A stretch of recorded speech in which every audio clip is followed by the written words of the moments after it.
This is the Eco Craft Kit for Kids by Candleology, and this is what comes in the set. It comes with a little color puzzling thing, and then all the stuff you use to make the candles. Oh, yeah.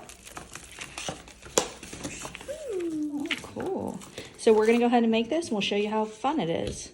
So here's the puzzle, and it does come with the 4 crayons to color it for kids. It's a nice easy puzzle that they can color all by themselves.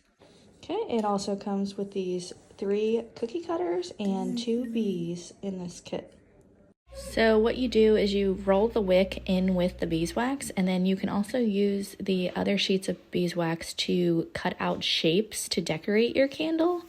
And then you can see you can put different shapes on the outside of this, which is super cute. You can mix the colors, have different colors on each of them. And then afterwards, we used a mason jar to light this. So we just stuck it in here, and we were able to light it with this.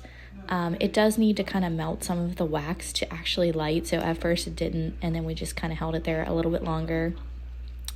And it did eventually catch and hold. And this was a really fun project for me and my kids. We had a blast doing this. They could do most of it themselves, and they thought that was really cool. And we forgot to put the little bees on, so we had to go back and put those in there afterwards. But they each had fun doing this, and you can order wax refill sets, and then you can use your cutouts and stuff over again and make more candles. Here is 2 of our finished candles burning, and they were super cute.